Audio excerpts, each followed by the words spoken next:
It's the Common Standing Committee on Health. Today's meeting is taking place in a hybrid format pursuant to the standing orders.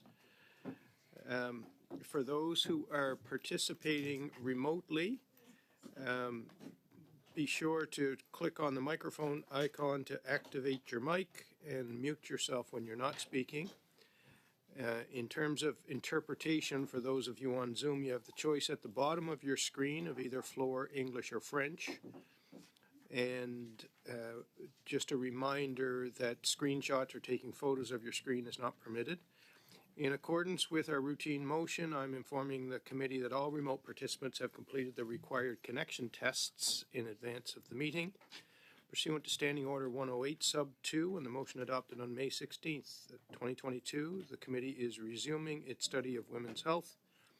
I would like to welcome our panel of witnesses appearing as individuals: Dr. Elaine Jolie, Professor Emeritus, Department of Obstetrics and Gynecology at the University of Ottawa, and Dr. Fiona Matatal, Obstetrician Gynecologist, appearing by video conference. Representing EndoAct Canada, Dr. Catherine Allaire, co-chair, she's on the screen, and Kate Wall, Executive Director, also on the screen. Representing McGill University Health Centre, Endometriosis Center for the Advancement of Research and Surgery, Dr. Dongbak Nguyen and Dr. Andrew Zakari. Thank you to all of you for taking the time to appear today. We look forward to hearing what you have to say. We're going to begin with opening statements of 5 minutes each, starting with Dr. Jolie. Welcome to the committee. You have the floor. You hear me? Good. Thank you, and good evening. Mr. Chairman, committee members, and fellow witnesses. I am honored to have this opportunity to present to the Standing Committee on Women's Health. Endometriosis is a condition that I have been advocating for throughout my 50-year career in medicine. First as an obstetrician and gynecologist, then as a reproductive endocrinologist, and as the founder of the Shirley E. Greenberg Women's Health Center here in Ottawa at the Ottawa Hospital. Although treatment options for endometriosis have advanced for women in Canada, progress on research, early diagnosis, and surgical treatment has been slow in comparison to other countries. I began my medical practice as a gynecologist and established the Ottawa Infertility Program. Later, I started a pediatric and adolescent gynecology service at the Children's Hospital of Eastern Ontario. And I saw firsthand frightened young adolescents living with menstrual disturbances and chronic pelvic pain, yes, even at this early age.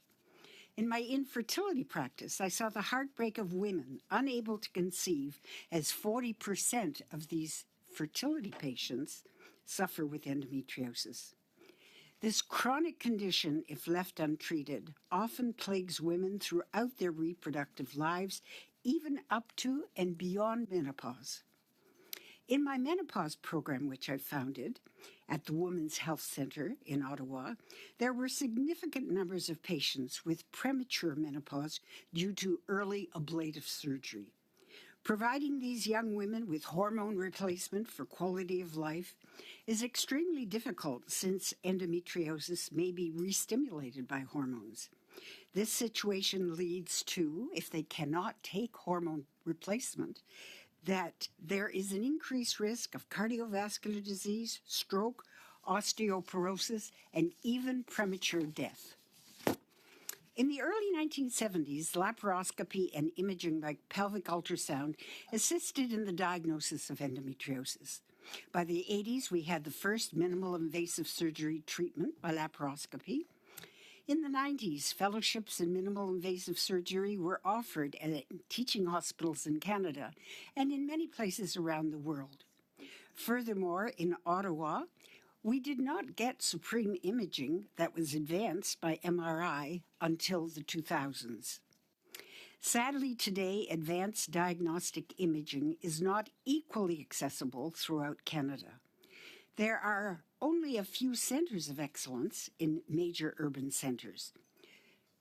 Persons living in remote communities and ethnic minorities are underserviced, and I have had patients visit my Ottawa clinic from Northern Ontario, Quebec, Maritimes, and Nunavut. In departments of OB-GYN across Canada, funding for gynecology is a problem. Funding is prioritized to obstetrics, leaving gynecological problems struggling to have clinics and OR time. The development of subspecialized programs such as minimally invasive surgery and chronic pelvic pain remain unfunded. This bias needs to be addressed nationally and ASAP. Now, first and foremost, I wish to acknowledge and fully support the excellent and timely submission of Endometriosis in Canada and its recommendations. I also suggest the following 10 actions be taken to support women with endometriosis in Canada. Number 1, to establish a national education program for all women with government funding of lay organizations to promote awareness, and to start a standardized high school curriculum on menstrual disorders. This should be a national outlet. 2, expand the gynecology curriculum across all medical schools and teaching hospitals to include endometriosis with an updated and standardized curriculum for undergraduates and the postgraduates. Have continuing medical education, number 3, and support for healthcare providers. Number 4, give financial support for endometriosis centers of excellence with a multidisciplinary approach. 5, recognition and support of allied health practitioners. 6, investment in innovation and research for advanced diagnostics. 7, amend the immigration policy to fast-track qualified foreign medical graduates, prioritizing those with advanced medical skills. 8, increase funding for women's health research on endometriosis. 9, propose national guidelines on endometriosis written by experts with expanded Canadian health data. And finally, 10, develop a national action plan on endometriosis diagnosis and management, which is done in a few countries. We must catch up. So in conclusion, now is the time to study endometriosis fully, to make policy decisions that will advance the prevention, care, and treatment of women facing this chronic condition. All women have the right to live full, productive lives that are pain-free. Thank you for your attention. Thank you, Dr. Jolie. Next, we're going to hear from Dr. Fiona Matatal. You have the floor, Dr. Matatal. Thank you. Thank you to the chair and members for this opportunity to speak. I'm Dr. Fiona Matatal, and I've worked for 2 decades as an obstetrician gynecologist in Calgary, Alberta. As such, I'm a specialist in both the medical and the surgical care of the organ system that includes the vulva, vagina, the uterus, and the ovaries. I am one of your frontline workers in women's health, but this also extends to care of gender diverse Canadians. I am a clinician, but also an educator and an assistant professor at the University of Calgary. It is refreshing to see the Standing Committee address women's health and specifically not focusing solely on pregnancy. All too often, women's health is reduced to maternal health only. An example from here in Alberta is that our strategic clinical networks focus on maternal health, and there is no place for advocacy for non-pregnancy women's health issues such as contraception, heavy periods, pelvic pain, menopause, or pelvic organ prolapse. Although it was reassuring from Monday's meeting to learn about the recent work and funding through the Sexual and Reproductive Health Fund, we see a lack of prioritization of sexual and reproductive health across the country. Again, here in Alberta, the surgical metrics that we see tracked are cataracts, knee replacements, and hip replacements. We see no tracking on things like wait times for hysterectomies or any other gynecologic procedures. Every day in my clinic, I witness Canadians who cannot fully participate in life or work due to gynecologic issues. Patients are affected by the lack of health prevention, the lack of health awareness, and delayed diagnosis. Many times I feel my hands are tied as patients cannot afford medical options or they sit on my surgical wait list for over a year. I am sure you will hear specifics from experts tonight with regard to endometriosis, but this also extends to heavy periods, to menopause, and again, pelvic organ prolapse. This is further exacerbated by the difficulty accessing evidence-based, holistic care of these conditions, such as pelvic floor physiotherapy. I am sure that your committee is aware of the historic and current issues of gender inequality in medicine. Pelvic pain has long been dismissed, and I am one of those physicians who has been on both sides of the diagnosis. Endometriosis as a disease has for too long been neglected as a priority in research and in treatment. While this has improved slightly in recent years, there remains a significant and unaddressed gap when it comes to other areas of medicine. As you will hear today, endometriosis is a complex disease where treatments are focused on medication and surgery. But there is also a longer-term chronic pain aspect that requires multidisciplinary teams, many aspects of which are poorly supported in Canada. Specific to gender inequity and surgery in our own country, you might be interested to find out that reimbursement for surgeries on Canadian women pays 26% less than the equivalent surgeries on Canadian men. The study that cites this data is attached in my notes. That gynecology is the only majority female surgical specialty is a double hit of gender inequity to both the patient and to the physician. I have 3 suggestions for the Standing Committee this evening. Number 1, include key performance indicators for women's health in all system evaluations. Number 2, require provincial health organizations to apply a gender lens for healthcare resource allocation. And number 3, support passage of a national drug plan and specifically include contraception and medications that treat pelvic pain and heavy periods. Thank you. Dr. Matatal. Next from EndoAct Canada, Dr. Catherine Allaire and Kate Wall. I understand you have a joint statement, so between the two of you, 5 minutes. You have the floor. Welcome. Thank you, Mr. Chair and members of the committee. Merci aux membres du comité for the opportunity to provide evidence today about endometriosis for the Women's Health Study. We are grateful to the committee for prioritizing this issue. I'm Dr. Catherine Allaire. I'm a gynecologic surgeon. I'm also head of the UBC Division of Gynecologic Specialties and medical director of the BC Women's Centre for Pelvic Pain and Endometriosis, an interdisciplinary center we have in Vancouver for endometriosis care. I'm also co-lead of EndoAct Canada, an organization created to drive action on endometriosis in Canada that was co-founded by the Endometriosis Network Canada, which is a patient group, and the Canadian Society for the Advancement of Gynecologic Excellence, which is a physician group. I'm joined today by my colleague, Kate Wall, who is a PhD candidate at University of British Columbia and executive director of EndoAct. We look forward to sharing, clarifying our points of view and hope that the committee will also have the opportunity to hear directly from people living with endometriosis. Endometriosis is a complex chronic disease that affects at least 1 in 10 women of reproductive age and an unmeasured number of transgender, non-binary, and two-spirit people. That's approximately 2 million Canadians.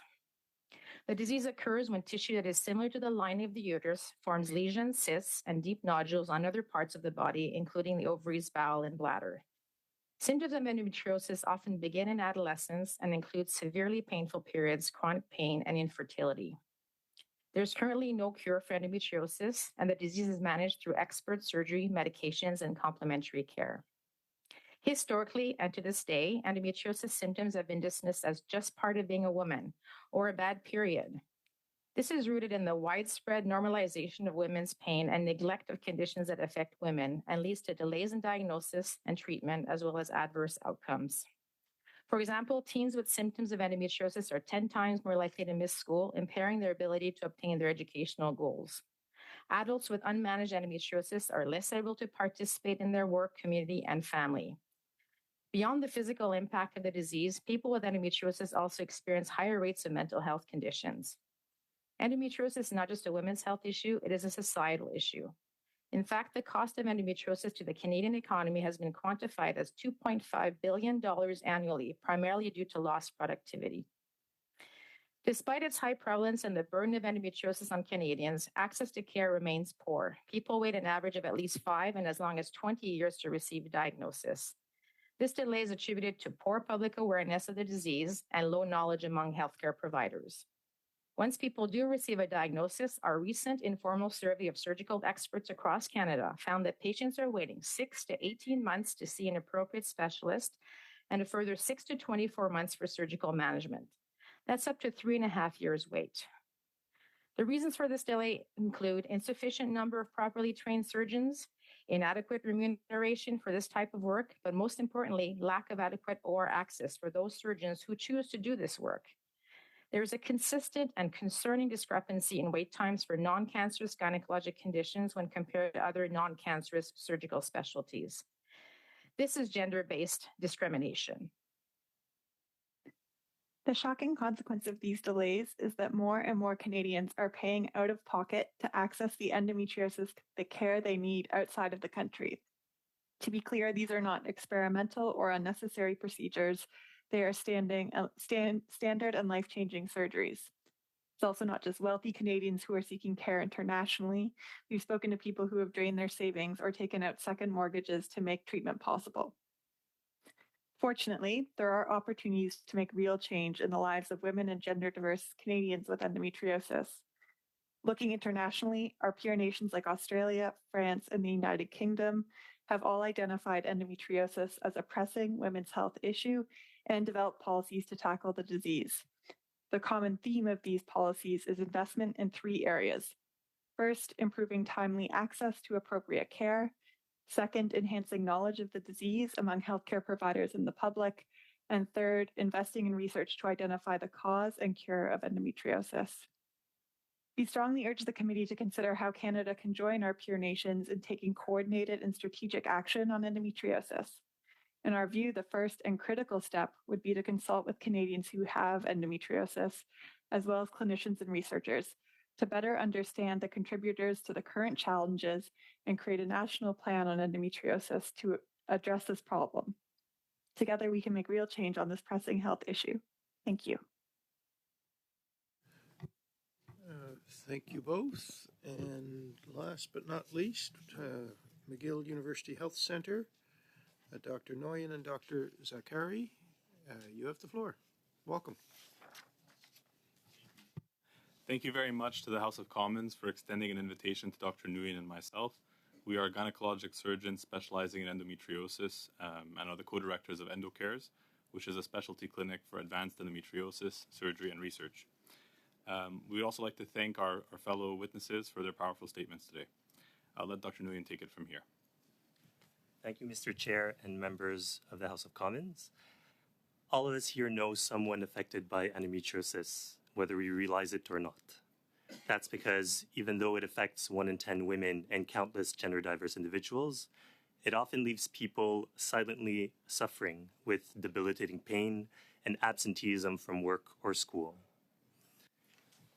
Imagine having plans of building a family, but not being able to conceive because of endometriosis, or losing a kidney because of endometriosis, or having blockage of the intestines. When you consider that over 1 million people in Canada have endometriosis, which may take years to diagnose, this represents a huge economic burden on the healthcare system and on our society, estimated at over $2 billion per year. When it comes to endometriosis in Canada, we are fortunate in many ways. We do have experts in endometriosis from coast to coast. We have 14 fellowship programs for gynecologists to subspecialize in complex pelvic surgery. We have a national body known as CanSage, which oversees these training programs, organizes boot camps and workshops, conferences as well in gynecology. And we're fortunate to have organizations committed to spreading awareness and fundraising, such as EndoAct Canada and the Endometriosis Network of Canada. Many countries around the world, such as France, Australia, and Denmark, have set national action plans for endometriosis care. While in Canada, we have expertise in endometriosis, what is missing is a comprehensive action plan to allocate funds and resources to centers with endometriosis expertise. We believe that empowering these centers is the most effective way to address wait times for diagnosis and treatment. There are three main domains in which support is needed. First off, there's an urgent need to improve access to surgery. Surgery is essential for many patients, whether to relieve symptoms, improve fertility, or reverse damage to organs. What is missing is not surgical expertise, but rather adequate operating room time to address growing wait times. In our center alone, there are nearly 1,000 patients awaiting surgery in the Department of Gynecology. This means that patients who are referred to us wait 6 months to be seen, followed by an additional 1 year of waiting if they need surgery. This backlog is frustrating for patients and providers, and obviously disheartening for patients living with terrible symptoms. Besides improving access to surgery, the second key domain is supporting multidisciplinary care teams, as we've heard tonight. Endometriosis can negatively impact so many aspects of life besides causing pelvic pain. It can affect sexual function, it can affect urinary and bowel function, reproductive health, and mental health, and a multidisciplinary team is therefore essential for endometriosis care. We should be emulating successful clinical models as we've seen with cancer care, diabetes, or orthopedics. Endometriosis is a complex and chronic condition, no less deserving of such a model of care. For endometriosis, such teams would include nurse navigators, pelvic physiotherapists, nutritionists, psychologists, all part of the team. Until we ensure adequate public funding for all these services, proper endometriosis care will remain accessible only to those able to pay in the private system and fragmented for the rest of the population. Finally, endometriosis research is underfunded, as we've heard here tonight as well, particularly when compared to other chronic conditions.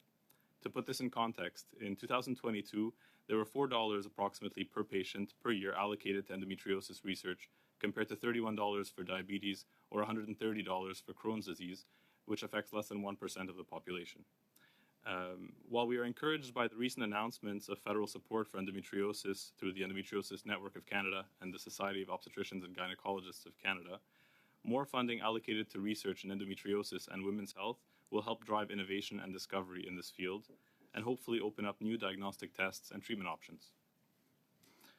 To summarize, we need resources to follow the patients who are seeking care in centers with expertise in endometriosis, specifically improved access to surgery, public funding for all the allied healthcare workers needed for high-quality endometriosis care, and more research funding focused on endometriosis and women's health.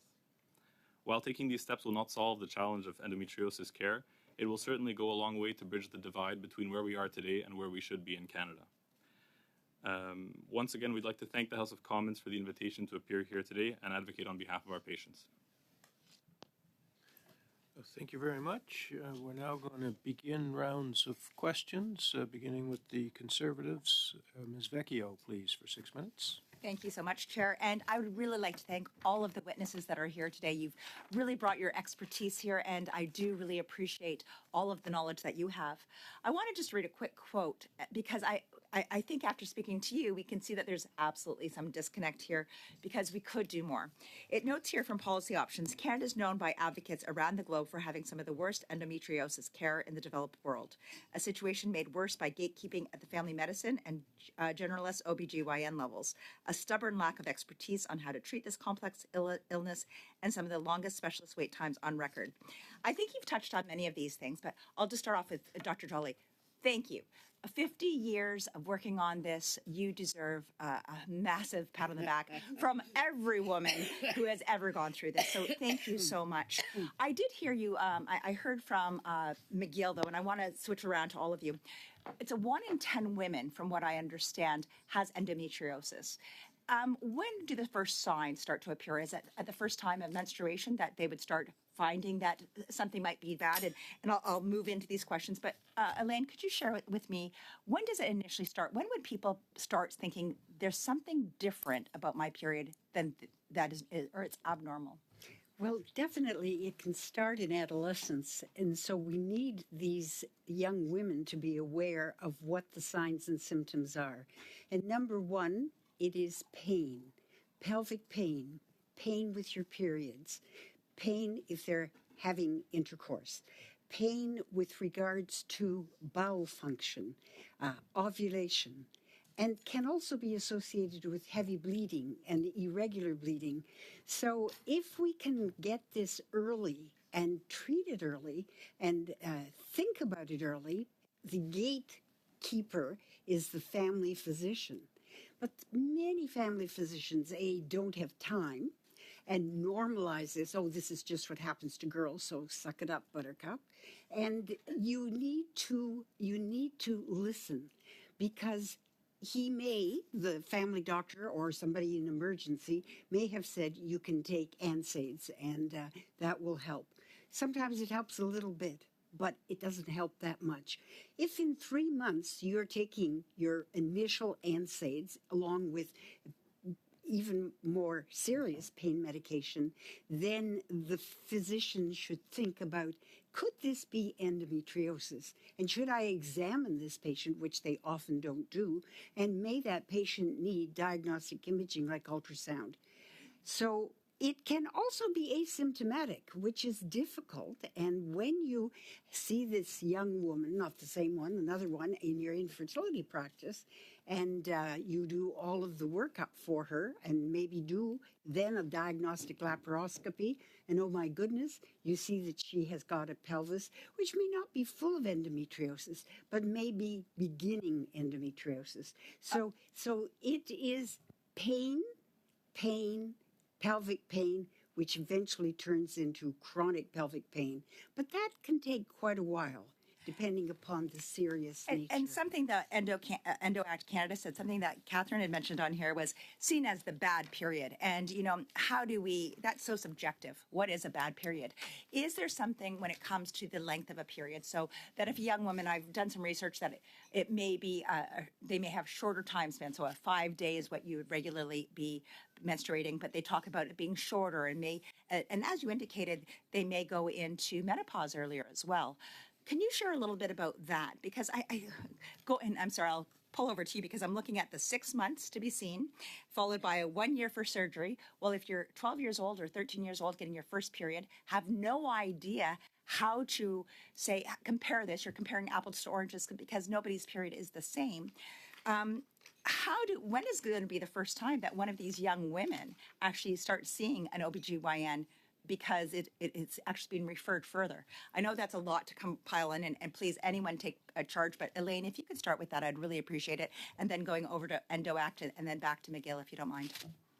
It doesn't usually start right away unless there's obstruction to the pelvis, and sometimes that happens and it's a congenital issue. So as soon as you have a period, you start to have pain. This is something that builds up slowly, and the pain may be minor initially. And of course, this is normal. This is just what happens to girls.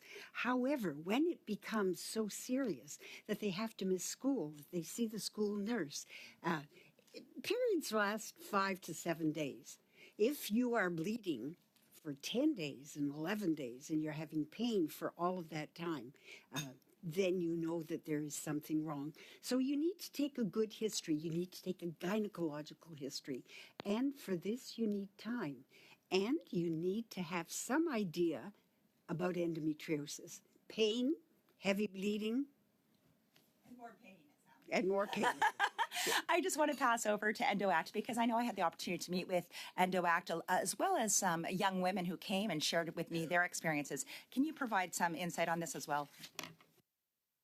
I'd be happy to. I think your points are very well taken, and certainly the teenager that has abnormal periods may not know that they're abnormal. There's certainly a difficulty with sharing that information. Sometimes there's still a certain mystery and certain taboo about discussing menstruation. That's problematic, and that's one of the points that has to be addressed, and understanding what's a normal, what's an abnormal period. And I would take Dr. Jolie's point is that when the period is interfering with the person's quality of life, they're unable to function during the time of menstruation.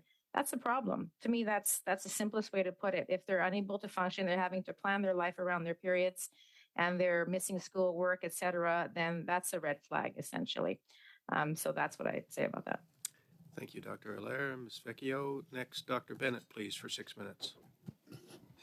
Thank you all very much, and I will it seems everybody wants a national action plan, and so and I know the September funding was mainly about access, but do you see that some of that? How would you see that some of that money could go to actually map out what's there and not there?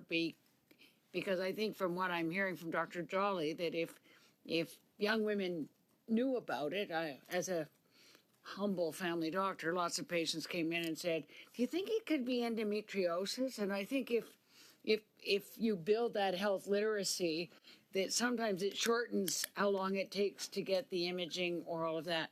I guess my question would be what would be in an action plan, but also what in the specialized imaging is there. It sounds like it's only going to be in certain places across the country. Is there a way that that could happen virtually with technicians in various places, but the actual imaging happening in the specialized sites? And then in the referral system, again, how do we make sure it's equitable across the country without having people to get on a plane? And is it just that it's not on the billing schedule, or is it that there's wait times and that then people choose to go private or go to the States? So anybody can have a go at any of it. Maybe I'll speak to the National Action Plan because that's certainly something that NDOAC has put forward as something that's that can be emulated following the example that Australia has set for us. They've been very successful so far with their plan at obtaining funding, and the three arms are always awareness education, access to access to quality care or evidence-based care, and research funding. So I would say that the funding that was released in September was targeted to awareness. So that's the first part of what we're hoping for. It was targeted towards increased awareness among the patients and the population of Canada, as well as some educational initiatives for physicians and gynecologists by SOGC. So that part seems to be, a beginning. It certainly may not be enough money, but it's certainly a start. But I do believe that a national action plan requires consultation and identification and study a bit more of the actual barriers, because we think we know the barriers, but I think we need to be more scientific about understanding really where the barriers are so that we can address them in a more fulsome way.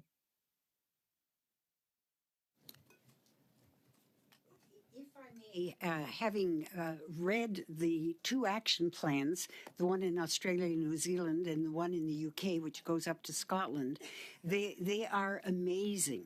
So we certainly would consult. As a matter of fact, I think that a visit to one of these places would be ideal. And we need to know in Canada what is happening. And we need, before we have the action plan, to have our own guidelines. And this was the start that they took. And actually, they call them nice guidelines because of what is in the parentheses. And with similar situations, looking at all of the parameters that, well, not all that we've discussed, we haven't discussed them all, but looking at the major parameters, coming up with guidelines for Canada, and then having this national action plan, so it would be a series of funds. And what struck me is the similarity. They both have had very successful integration of endometriosis information in the schools. So there is a pattern and there is information which is shared, but it is specific. And all of the people we're talking Wales, we're talking Ireland, we're talking Scotland, and the basic UK. In all of the schools, they have put this in, and the funding has been from Parliament. As a matter of fact, when you look at this, it's a parliamentary report, not quite the same in Australia, and we have differences. We've got a big country. They have a small country. We have to go from sea to sea, and we have to look at centers of excellence to lead some of this. And there needs to be a coming together of experts in endometriosis and all of the areas that we have represented here so that they can come up with a really good document. This isn't going to happen overnight. This is going to take a little while, wouldn't you say? Absolutely. And just if there's time, I'd like to add that part of the national plan should address what we're already doing well, because we keep saying we have problems, but we also have success stories. We heard a quote tonight saying that it's some of the worst care in the world, but I would argue we also provide some of the best care in the world. So I think we're on both ends of the spectrum, and that's what we need to mediate with the national action plan to identify our strengths and the gaps in care and building systems to make sure every patient has access to the good story, not the bad story. We need education, though. Education of the physicians, the primary care physicians, the patients. They need to fit into this, and the education comes from the wonderful supports we have here in Canada. And I would say that we don't have bad care. We don't have enough physicians. We don't have enough healthcare workers. We can't even put this action plan into place until we have some support. So just to give you an example, we have a Women's Health Center in Ottawa, which was supported by a very, very wonderful woman who gave a lot of money. So that was matched by the hospital and by the province. But this needs to be carried on, and you must have a priority in your department because you can get the start, but then you must produce. And the production is part of the National Action Plan because we know what is good, but we don't have enough centers of excellence. We have some, 14, but we need it. And just now, we need some in every province so that people don't have to travel miles and don't have to do medical tourism. And just to say one thing about imaging, pelvic imaging has to be done with diagnostic pelvic ultrasound. So you can't do that virtually. So you have technicians, and the technicians learn old endometriosis information because they have not been brought up to date. In some cases, yes, they have wonderful imaging. In Ottawa, my colleague, Dr. Soni Singh, just recruited a physician from... Thank you. Oh, sorry. Well, we're so sorry we're to well take past time. There's a whole bunch of other people who want to ask some questions here, too.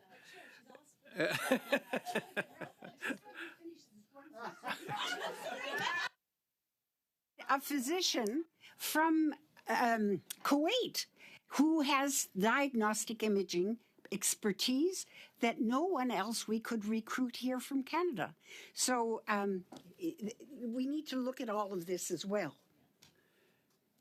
Madame Laroche, pour 6 minutes, s'il vous plaît. Merci beaucoup, Monsieur. Thank you very much, Chair. And I'd like to thank all the witnesses that have appeared this evening. And they've sacrificed 2 hours of their lives here to discuss endometriosis, to try to combat the ignorance and the stigma that's present in a lot of our communities. I have several questions.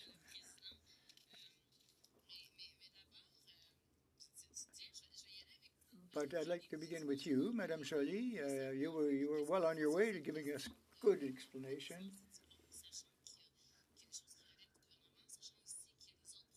There's also, first of all, you have to have people that are qualified. There's professional associations. What more can we do to facilitate and improve the knowledge, the awareness of endometriosis?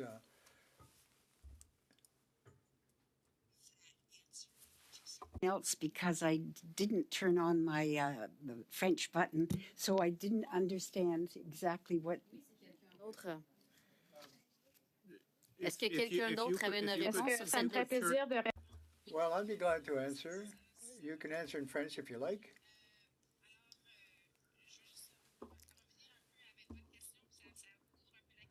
I'd like to perhaps paraphrase your question so that everyone gets it.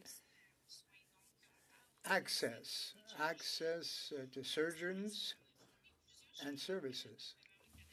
Now, we do have very well trained surgeons in endometriosis in Canada, but one of my colleagues who've studied with us was in a small place in Alberta, and she only offered 1 day a month or 2 days a month of experience in the OR. We have a lot of qualified people, but they don't have access to a surgery room, for example. Other than that, of course, manpower, more services, those who are properly certified and competent. It has to be up to our standards, of course. And foreign doctors, of course, have to credentialize in Canada as well. Madame Allaire, I'd like to continue with you. In your opening comments, you said remuneration as one of the factors, access to operating rooms. You mentioned a number of factors and criteria that were hindering the process. At the Status of Women, we undertook a study of the effects of the pandemic on women, and it did have a lot of impact on women specifically. The Canadian Cancer Society indicated that there were delayed diagnoses and many other impacts. What impact would it have not only insofar as treatment goes, as we've already noted that we need to invest more in our health system as a whole in Canada, but in fact, over time, there's been cuts to all of these health systems throughout society. The impact of an underfunding, if you will, of the health system in Canada, despite that we go through an austerity period. During the pandemic, a lot of money was spent, but none of it specifically on the health system. Not only must someone be accredited and certified and competent, of course, but we have to have the time to have access to the operating rooms. We need infrastructure. So what kind of impact did the pandemic have on the system as such? Well, I'm sure everybody recognizes that this pandemic was just devastating to the medical system and the health system. Anything that wasn't considered urgent, what happened during the pandemic was, cancer, cases of cancers or traumatic injuries, and now we're trying to catch up. It actually exposed the gaps in the system. And when we hit the wall during the pandemic, we couldn't do much. Things slowed down. Well, there's several examples throughout Canada. There's some places that have invested in health for women. In Vancouver, we're very happy to have that Women's Hospital in British Columbia focus on developing a program specifically on women's health. It's available in video format, minimal intrusive surgery, for example, even though it's a major type of operation. It can be done minimally with various technologies and tools. But we have to have money to develop techniques and processes and to ensure the diffusion of the knowledge. Okay, I believe your time is up, Madame Larouche. Please, for 6 minutes. Thank you to all the witnesses for joining us this evening. I would like to actually ask, first of all, of Dr. Allaire and Ms. Wall from EndoAct, in the submission to this committee, you note federally endometriosis is not included in the Canadian Chronic Disease Surveillance System, and the Canadian Institutes of Health Research have not invested in endometriosis as a priority area. So you also stated, and I think all the witnesses commented on the high number of women, 1 in 10 women who suffer from endometriosis, including the research that's not even done on those who are transgender, non-binary, and two-spirit. So why is endometriosis not included in the Canadian Chronic Disease Surveillance System, and why hasn't it been a priority for that federal funding?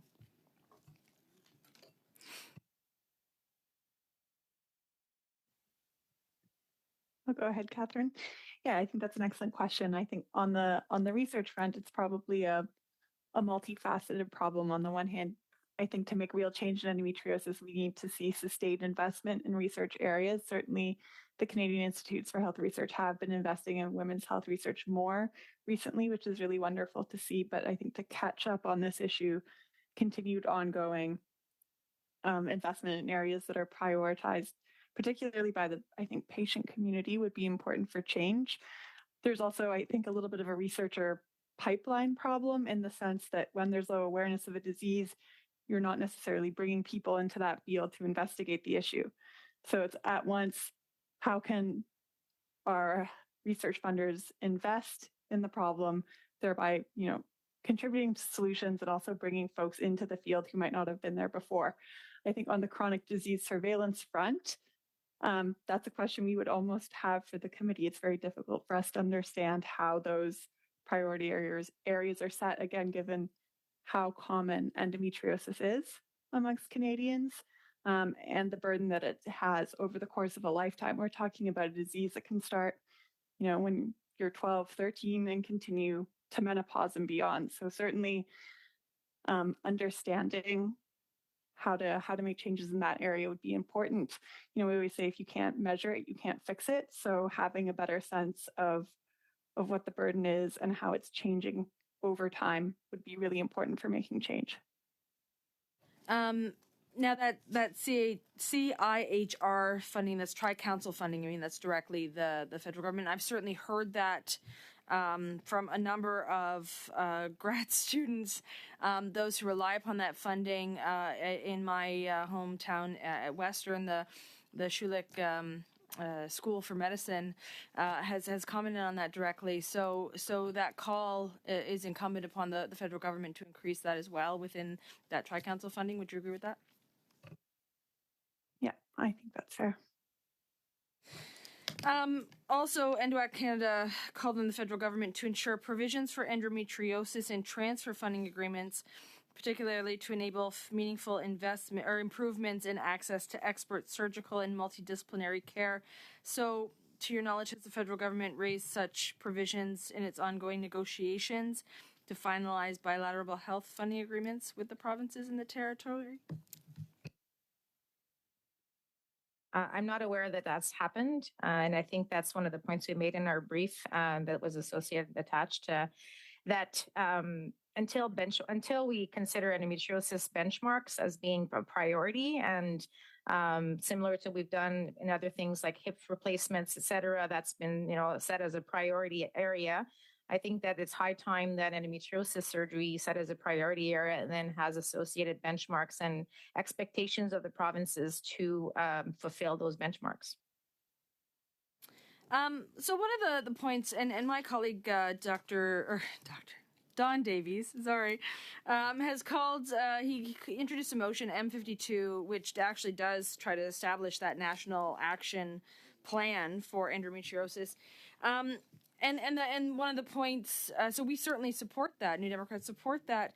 One of the key points of a national action plan, of course, is that universality of care, which ultimately falls within the Canada Health Act. Is that not? Would everyone agree with that as well? And maybe I can hear from Dr. Jolie. New Zealand, Australia, UK, and now France, they've just announced that they're going to do this, have universal funding, and therefore they can, from the federal position, support what is asked for or what is pointed out as vital, so to decrease the gap. In the UK and in Australia, it takes 8 years. Oh, sorry. It takes 8 years to be seen. We're much better than that. We're 5.4, and that's old data. Maybe it's gone up to 6. So we are doing some things right. We do have universal care, but we don't have access. And that is the problem. And we don't have enough people. Everybody who goes to an endometriosis center of excellence isn't waiting for surgery. It is diagnostic. Why is this not helping? So they get the super duper imaging, they may get laparoscopic diagnosis, and they may get treatment in a minor way, but no diagnosis. You now do not have to have a laparoscopy to make the diagnosis. You need the signs and symptoms, and it's pelvic pain, which is unadulterated and continues. So you need to fill in the gaps, and you need to get manpower. And that manpower comes from the universities, from the medical school, from obstetricians and gynecologists, because there's 3 action plans with regards to seeing patients. There's the family doctor, and sometimes the family doctor is the local clinic, and sometimes the clinic is good, and sometimes the clinic is very full, often. Then referral to a gynecologist, and often the situation is very much improved. But it takes time. And finally, if you can't help, then you go to the super duper endometriosis specialist, and we must make sure that there are enough of these across Canada, not just 4, 5, and 6 in Ontario and 2, 3, 4 in Quebec. Thank you, Dr. Jolie. We don't have all that. We have one now, just starting in Nova Scotia. Thank you, Dr. Jolie. Yes. Thank you. Ms. Thank Roberts, you. please, for 5 minutes. I get a little passionate.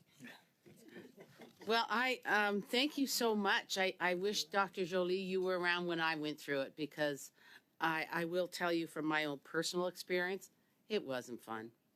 Yes. And, I know I'm a little older here than most of the women, and years ago, nobody believed us. We were just, oh, well, it's one of those things. So thank you for bringing light to this whole situation. I want to ask you a couple of things. Can endometriosis be caused after you have children?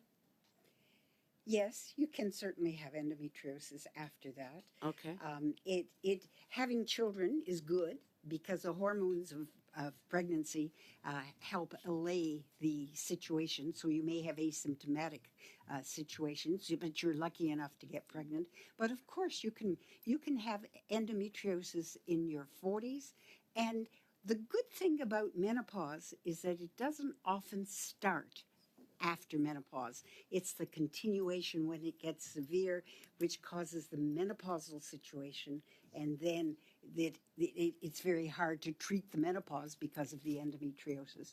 But the key years are 20 to 30. That's where you have most of your endometriosis. So for you, we would have diagnosed you. You should have come. Okay. Anna. Oh, wow. Well, I'm going to share something personal with you. I lost 5 children, and it wasn't diagnosed. And after I was, God blessed me and gave me 2 healthy children, then that's when it was diagnosed. And they attribute it to that was part of the miscarriages. But it's enough about me. I guess I'm not sure about that. Well, I just think that it's important. You made a comment that let's be totally frank here. No offense to the gentlemen in the room, but if it wasn't for us, they wouldn't be here. Like, I'm just saying. I agree. I'm just saying. And you mentioned a lack of education. I think we need to also bring that into the curriculum in schools to make it aware.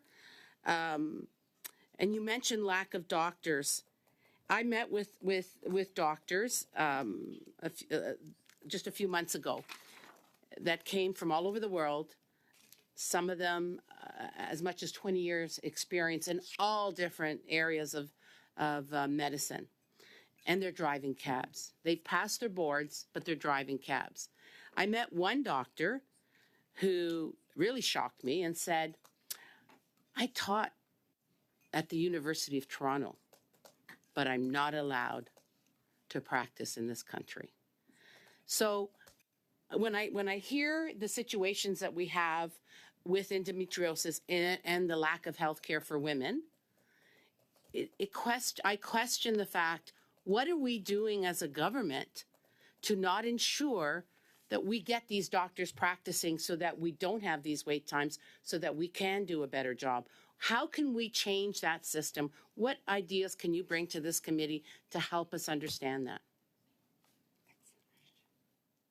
There is progress being made now in Ontario to fast track individuals so they don't have to drive cabs and wait. And they can, if they have the training, if they pass the medical exams, because the Council of Medicine must have Canadian participation, but many of these people do. They pass the exams, they have study sessions, and there's a piece missing to direct them.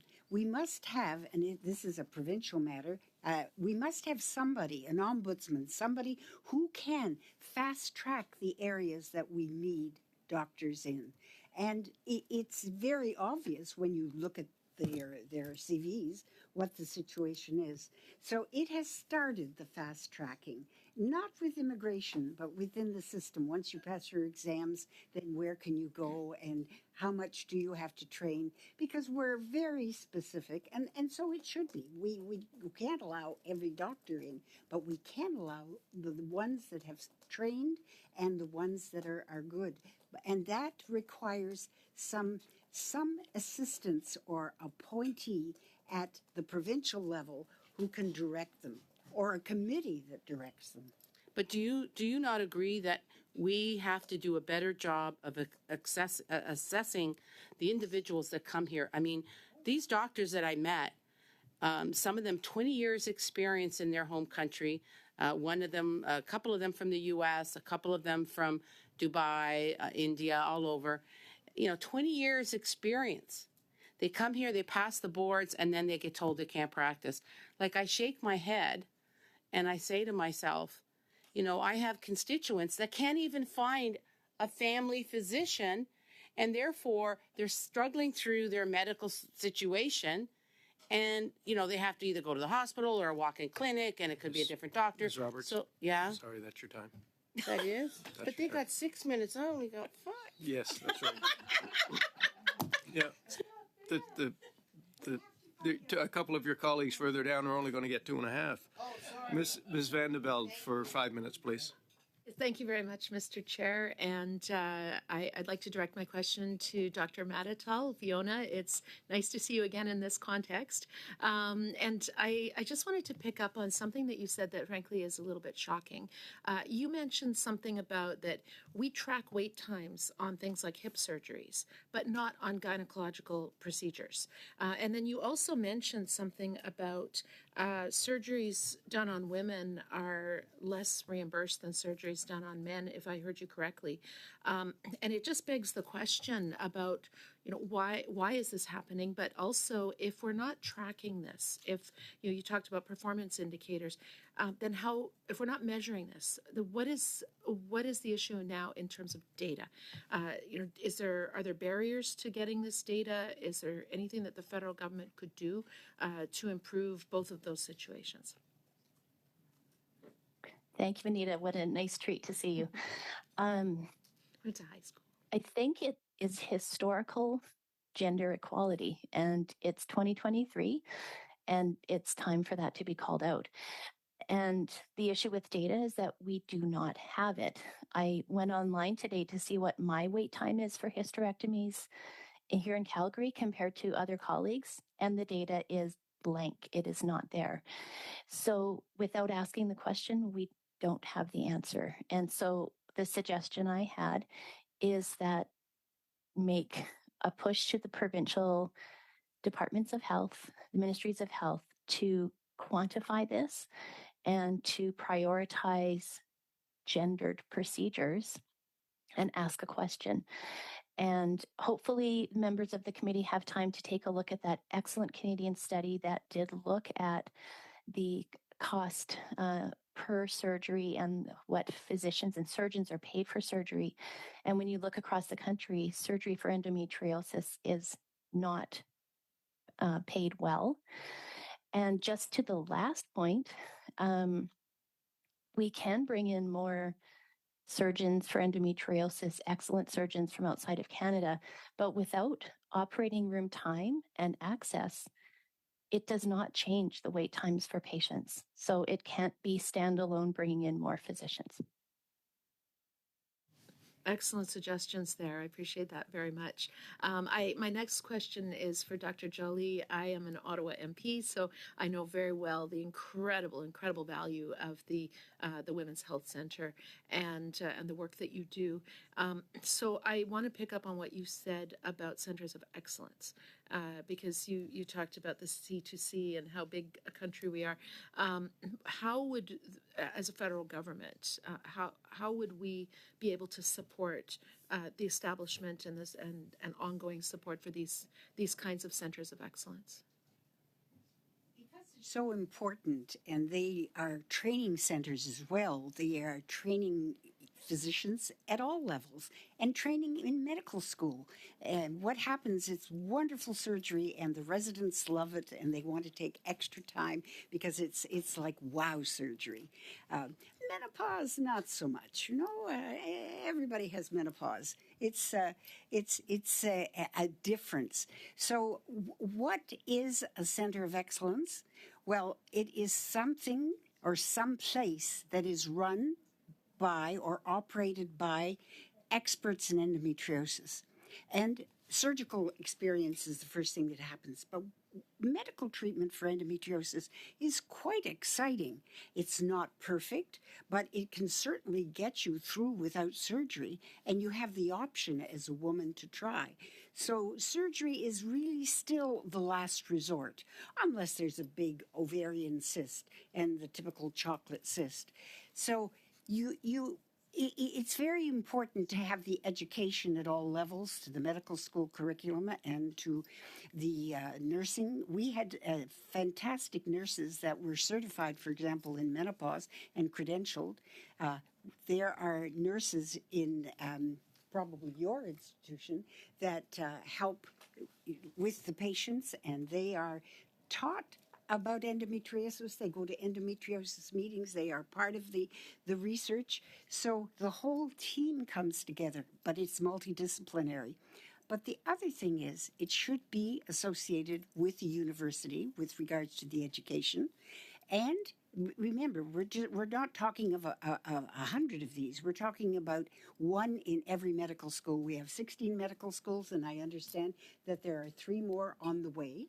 So each one of these should be mandated, and there should be funding for this because it's a center of excellence. There should be an endowed chair, so that that endowed chair can be someone who has excellence in leading this, but has funding to do research. And that research may be 100,000, 200,000, 300,000, but that chair is endowed, and that is something that is very important. Thank you, Dr. Jolie.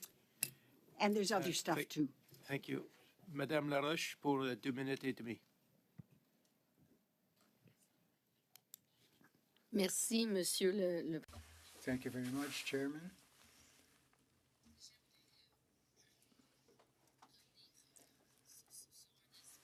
I'd like to come back on one aspect. I think it was Mr. Nguyen that was talking about financing. And I think there's something on the level of research should be discussed a little further. WHO knows that there's a lack of research, and much of it is required in our various fields of knowledge for communicable diseases or processes where women don't get pregnant. often infertility may be co-related with endometriosis. So it's very important to invest in research. Yes, well, thank you for your question. You're mentioning, and one of the first things when patients come and see us and we give them a diagnosis of endometriosis, they ask us, well, why do I have endometriosis? And there we are all looking at them and trying to give an answer, and really, we don't know why. We have many theories why endometriosis is occurring, and it's probably a combination of all, but we don't exactly know the perfect pathogenesis, nor did we find perfect DNA genetic answers for patients. So I think from the get-go, research needs to tackle that. And when we know the origin and the exact cause, that will also help us develop research in developing medications or targeted medications towards endometriosis. Currently, all medications treating endometriosis are hormonal-based because we know that endometriosis is a hormone-dependent disease. But invariably, if we do advance research more, we will be able to find ways of treating endometriosis better. And we always talk about 3 areas of barriers of care, right? Like number 1 is awareness, number 2 is diagnosis, and number 3 is treatment. So in diagnosis as well, currently we're relying heavily on imaging, on MRIs, well, ultrasound mainly, if not MRI. And now laparoscopy is really used mostly to treat endo. But if we can find diagnostic methods that are less invasive, then even the people in the remote areas can have access to these and have a quicker diagnosis. There's one thing that I'd like to add too, which has not been mentioned before, but we talk about ultrasound used to diagnose endometriosis, but it's actually quite a difficult thing to do in the community because it requires a specific skill set on ultrasound. So it's much easier to diagnose a gallstone by ultrasound because you see the stone. With endometriosis, you may see a chocolate cyst, but you may not. And so negative scans are often not negative. And at our center, we often are repeating ultrasounds ourselves. We're getting outside MRIs reread by our radiologists. And these are duplicate amounts of work. They're not remunerated fairly either. So we're often asking radiologists at our meetings, do you mind taking a look at this MRI, which has already been reported, but the report's not accurate. So there's no standardization of ultrasound reporting in Canada that I'm aware of, or in Quebec for sure. And so a lot of ultrasound reports we get will just say normal uterus present, but lacking all the signs that we look for endometriosis. So we have to repeat a lot of work, which is another barrier for patients. Thank you. Ms. Matheson, please, for 2.5 minutes. I'd like to ask, I think it was Dr. Matatal, you had mentioned in many of your recommendations the need for coverage for prescriptions and medications. As someone who's pushing really hard on the idea of pharmacare and the government providing pharmacare, I'd love to hear more about that. And then in addition, I think you also mentioned that including, of course, in the specifics around contraception, and I've just put a motion forward in the House that calls for that universal access to contraception as well, and that the federal government provide that, much like we see in BC. And maybe you can talk about some of the positives of that and the need for that. Thank you for the question. And the arena around contraceptives and endometriosis do overlap. Sometimes oral contraceptive pills or the Mirena progesterone IUD are adjuncts that can be used to treat pain with endometriosis and to control bleeding that can be associated with endometriosis as well. The standard and approved treatments for endometriosis that are medical are expensive medications. And I have many patients who do not get coverage for these medications, whether it's through plans at work. Our Blue Cross here in Alberta will not cover our approved medications for endometriosis. And we really struggle with off-label treatment with other medications for endometriosis. So we've talked a lot about surgical access and barriers there, but there are significant medical barriers to endometriosis to get pain under control. And it's not just pain, it's about preventing that endometriosis from getting worse over time and trying to prevent that chronic pain state. So as Dr. Jolie mentioned earlier, getting that diagnosis early for that younger patient getting them on a medication to prevent some of the complications later for endometriosis will ultimately save our healthcare system money. Thank you, Ms. Matheson. Dr. Kitchen, please, for 5 minutes. Thank you, Mr. Chair, and wow, thank you all for being here. This is tremendously educational, and I feel like I'm back in university again, and I need a note service, an instantaneous note service to give me everything so that I can cover here. I haven't written this many notes in I don't know how long. And Dr. Jolie, I wish you would be my professor when I was doing female care so many 40 some odd years ago, but I do appreciate your comments, and there's such a knowledge here. A couple of things that have been brought up, and you know, we have people watching today and that have written us letters, that have sent a lot of letters to the committee, et cetera, in dealing with the issue of endometriosis and recognizing you know, getting that diagnosis and that early diagnosis, and you've all sort of talked on that. Part of it, and Dr. Jolie, you sort of had 10 points that you did. Your first one was about education and basically getting into the schools to educate youth on what could possibly happen, which I think is great. The other part you just talked about, which is expanding that medical education. And I'm going to throw this out there because one of the things I brought up in the study is the reality is that when I went to school, you know, it was probably only 20% of the students were female, whereas today at medical schools they're 50 plus, and that's great. We're great to see, and we're seeing closer to 9% of female practitioners. But how do we get, and what our constituents that are watching are wanting to know, how do we get those doctors who have graduated to take an interest in this subject? Because as we all know, you know, I got into sports medicine and various aspects. That's where I streamed into orthopedics. That was my interest. So everyone tends to do that. But how do we get these doctors to say, hey, this is something that we need to know, so that when that youth comes in or that menopausal lady comes in, that they go, this is part of what I need to know. And I'll start with you, Dr. Nguyen, and then I'll go to Dr. Jolie. Thank you for your question.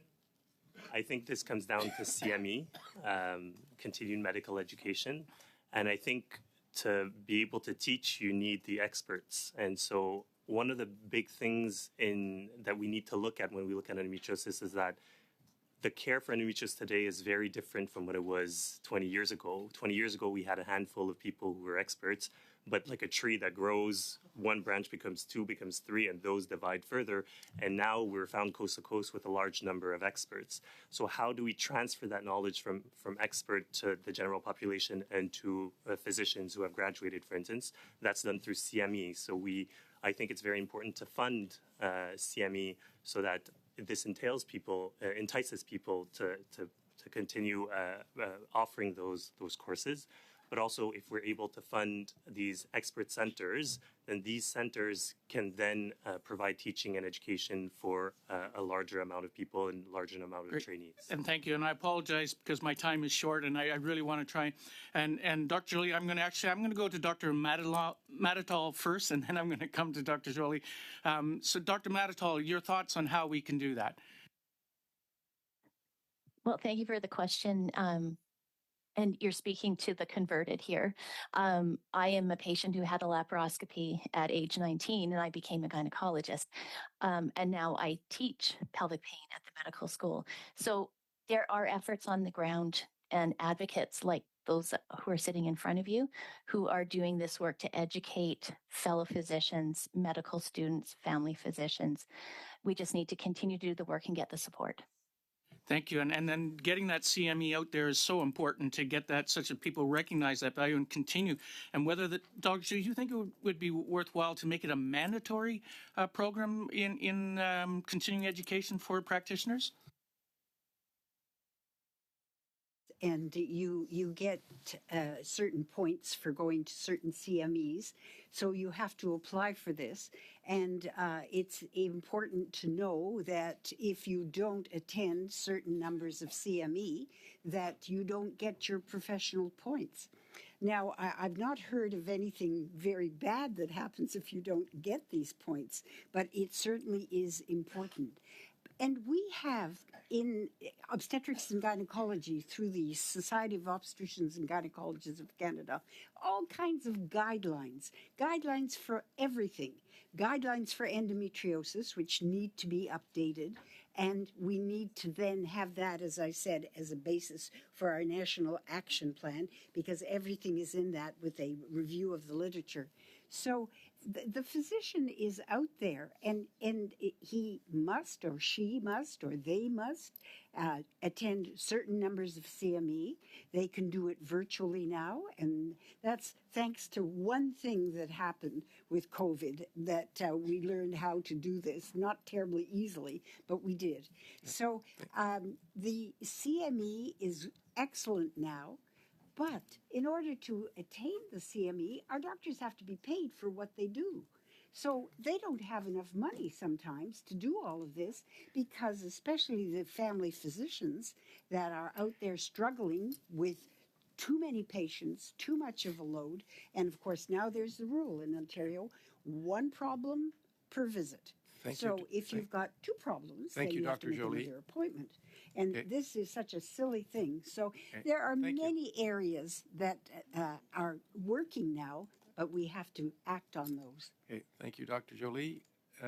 Next from Whitehorse, Dr. Hanley, please, for 5 minutes. Thank you very much, and I want to add my thanks to all of the witnesses for some incredibly enriching testimony. And Robert talks about taking lots of notes. I've been changing my question, I think, about every 2 or 3 minutes based on the testimony. But I want to ask mainly my questions from a rural practice point of view, especially as you're all from urban areas and you're all from areas of centers of excellence. I really want to try to paint that link between centers of excellence and rural care. And Dr. Jolly, in your recommendations, which I really appreciate your 10 points, many of them speak to rural practice, CME and support for healthcare providers, financial support for centers of excellence, in empowering allied health professionals, innovation and advanced diagnostics, proposed national guidelines. So, Dr. Allaire, maybe I'll go to you since you're from my end of the country. But just how do you see yourself as supporting quality rural health care for women's health care in general, but endometriosis perhaps in particular?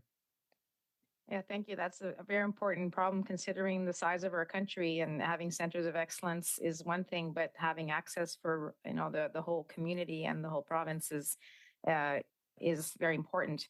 I think there's basically the frontline providers. We have to mention the family physicians, which will be the ones which have to be educated and recognizing and bringing forth the possibility of endometriosis, initiating first line treatment, and then really promptly referring once the first line treatment doesn't work. So I think there's a huge education piece on that side. We're trying hard. We put articles in CMAJ. We do CME events. We reach out in various ways through family practice meetings, but more has to be done.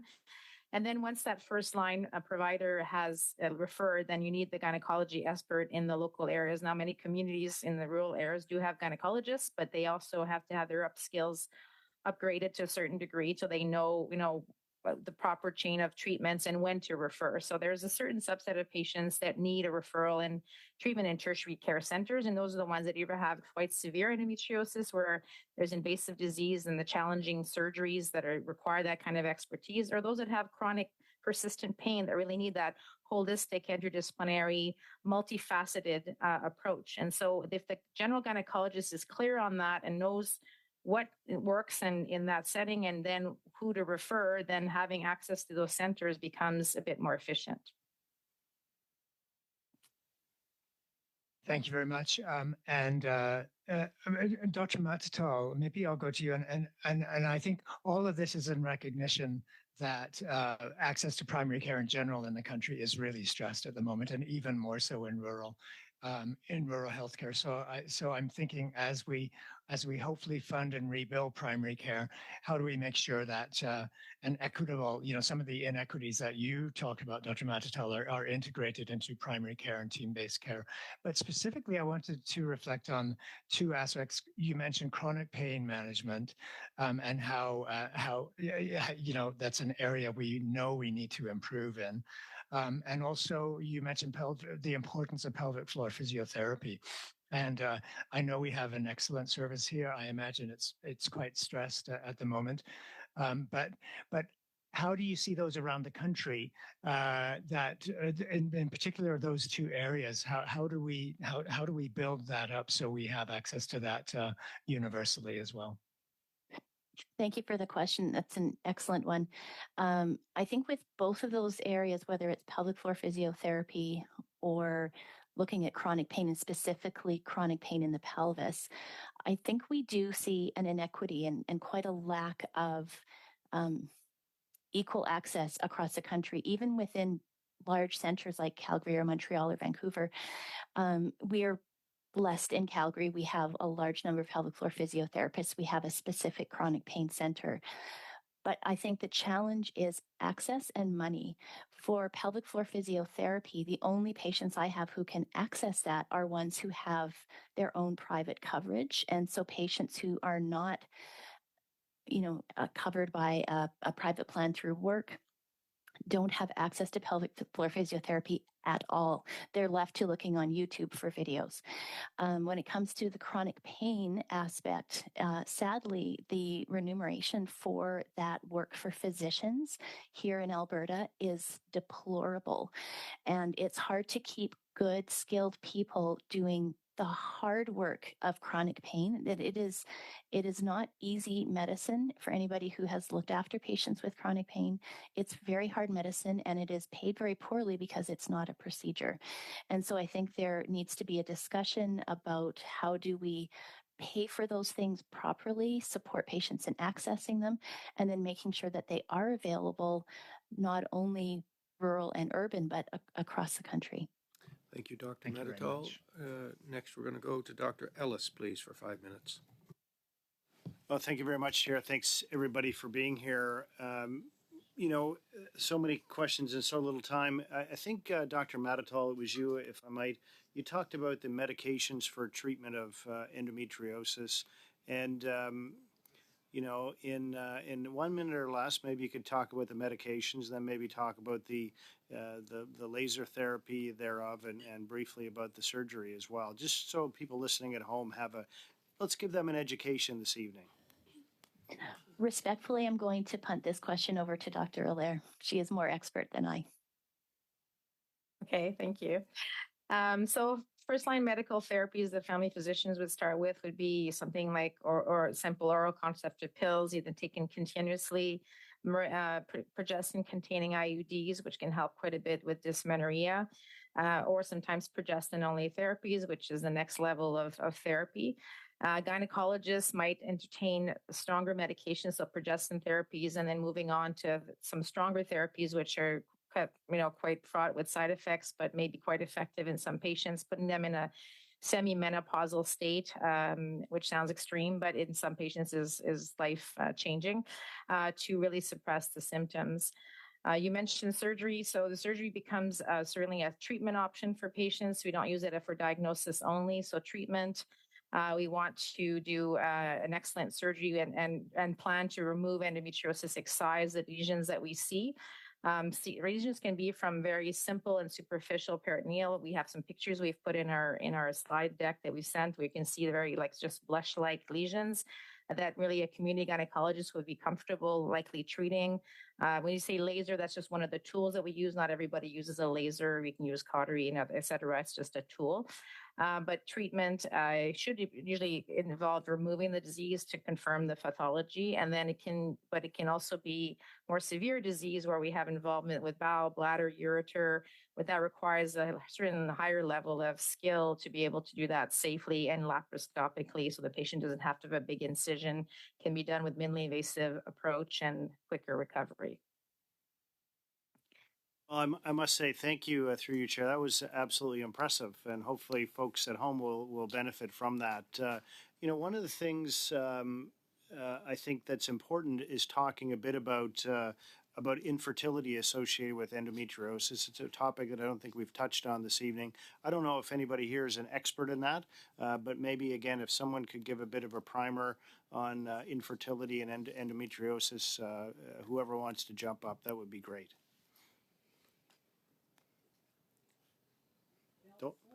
Don't all speak at once. It's good. Dr. Jolie wants to. 40% of looking here in Canada at some of the data that we have and abroad, 40% of infertility patients will have endometriosis. And the endometriosis can be minimal and it can be moderate, and it's staged from 1 to 4, and you can guess that 4 is the worst. And if you have stage 4 with chocolate cysts, there's no question that you need to have surgery because this is often symptomatic. However, there's an enigma. You can have terrible endometriosis and the patient has no symptoms, no pain, no problem with the periods, just you find the endometriosis. We've been trying to answer that question for a long time, and I'm not sure it's going to be easily answered, but we still need to know what is that patient doing within her body so that she does not have the rigors of endometriosis. So once you have endometriosis with infertility, you treat it the best you can, and you can try to use, and most people would like to give treatment a chance, but not right away, because when you do the laparoscopy, you check for fertility. The uterus looks good, the tubes are open because you can put dye through them, and even with a little bit of endometriosis, within 6 months, you may be lucky enough to be pregnant. With moderate endometriosis, the same is true. So you don't want to rush into treatment, but if there is terrible pain, without suppressing the hormones so that you are able to get pregnant, you then can go ahead. So it is individualized. Endometriosis is sometimes a little different for everyone. And so you specifically look at what the issues are, how much pain there is there a bleeding problem, and that you should treat. With minor endometriosis, you complete the workup, because remember, men are 50% of the time available with a low sperm count, let's say. So you need to look at the problem in a holistic fashion and then treat the endometriosis appropriately, individually, because infertility specialists are pretty good at laparoscopy. And they can, when they're making diagnoses, they can treat the endometriosis and do the laser and do the buzz. And then if there's a pregnancy, they say, oh, isn't that wonderful? That was because of the endometriosis. Well, okay, Thank you, God, Dr. Jolie. how did you know? So it's an interesting problem. Thank you, Dr. Jolie. Next, Dr. Pawlowski, please, for 5 minutes. Thanks again. A whole string of doctors here. I'm an was for a lot of years an emerge doctor and worked in developing countries. So I'm certain I have a certain bias on this. Now, as I recall, in medical school, I think we had 1 hour lecture on endometriosis. So it seems rather bizarre that now I'm in Parliament, I'm hearing more about endometriosis than I ever did in medical school. I wanted to ask, because in my mind, I think I see endometriosis as a bit of a diagnostic quagmire, in that somebody who has chronic pelvic pain and dysmenorrhea, and so they come in and as a workup, you do an ultrasound. So already you've said, well, that can be a problem because it depends who's doing the ultrasound, even the MRI. So, okay, even that may not be that reliable. But say you on the ultrasound or the MRI, or you do a laparoscopy and they have endometriosis, how do you know that's the cause of the pain? Because you've told us that some people can have quite severe endometriosis and have no pain at all. So, and again, I'm admitting my bias in the population I used to see, but it seemed to me it wasn't that unusual. You would see a woman with chronic pelvic pain who'd been diagnosed as having endometriosis, as having irritable bowel, as having chronic pelvic pain, NYD, and they'd seen a gynecologist, they'd had ablation, nothing changed, and then you kind of wonder, well, was it endometriosis at all? Are those people undertreated, or is it being overly diagnosed when you have you have ultrasonic or laparoscopic evidence of endometriosis, but in fact that isn't the cause of pain? So maybe you just talk a bit about that diagnostic ability and false positives, false negatives. Question, maybe I'll jump in here. So it speaks to the complexity of endometriosis, and as was mentioned before, a lot of times what happens is you start off with endometriosis and painful periods, and if left untreated for a long time, that'll evolve into pain that's not just during the period but also between the period. And now suddenly you've gone from having an endometriosis only patient to having an endometriosis and chronic pelvic pain patient. The two are related and similar, but they're not exactly identical. And that's why treating endometriosis is so difficult, because at some point you can't just be treating the endo, you have to treat the chronic pain as well, which then means you need a multidisciplinary team, you need a setup with pelvic physiotherapy who can help manage the pain, you need a chronic pain center, you need like a multifaceted approach using all sorts of different techniques to manage pain, whether it be cannabis or acetaminophen, anti-inflammatories, the whole gambit, trying to avoid narcotics and their complications. So a lot of times when we're consenting patients for surgery, we'll tell them, what I can guarantee is that we can remove the endometriosis. What I can guarantee is we'll check your tubes, we can take out the cysts, we can do that sort of thing. What we can never really guarantee is that we can cure the pain. And often we'll improve the pain, sometimes we'll cure the pain, but sometimes we don't. And so we set expectations very clearly with patients at the outset, and often, we're very happy with the outcomes, but they're not always perfect. But if you're saying it starts off with endometriosis and then can become chronic pelvic pain, then how do you know that's the case, and how do you know it just was never endometriosis to begin with, and it just happened to be incidental endometriosis? Sort of a chicken and the egg situation. Once you're faced with a patient who has both, it's hard to say, is this a chronic pain patient who developed endometriosis later in life, or is this an endometriosis patient who got diagnosed and treated so late in the process that it developed into chronic pelvic pain?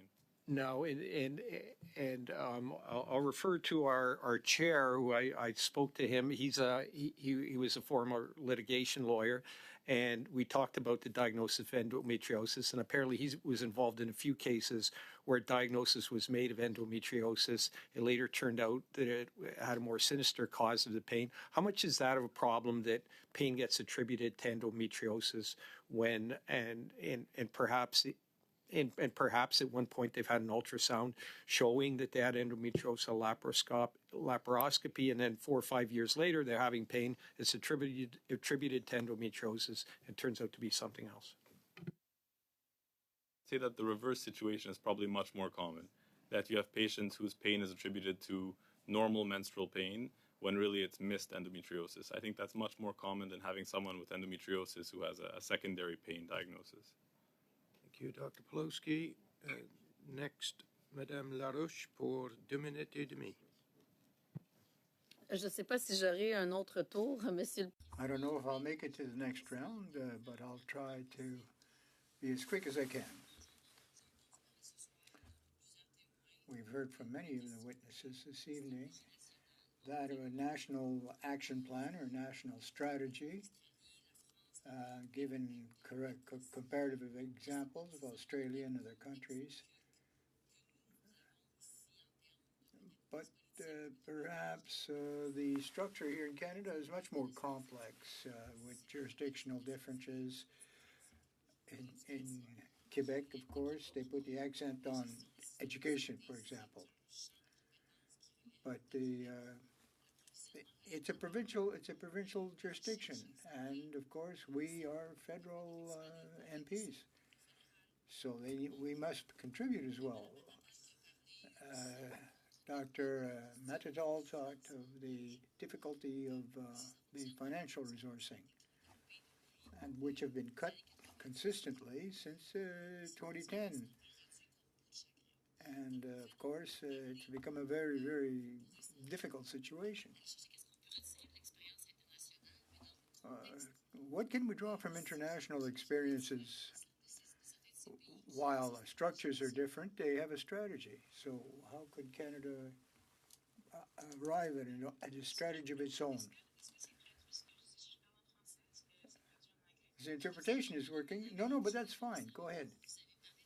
You spoke of what's going on in BC, for example, a couple of interesting initiatives. So if you'd like to tender an answer, go ahead. Well, not all countries compare with Canada, or can be compared. In Australia, for example, we took a look at we met with Australians. We had the opportunity to meet with them, and it is relatively similar to some of our provinces. They have a structure too that is provinces.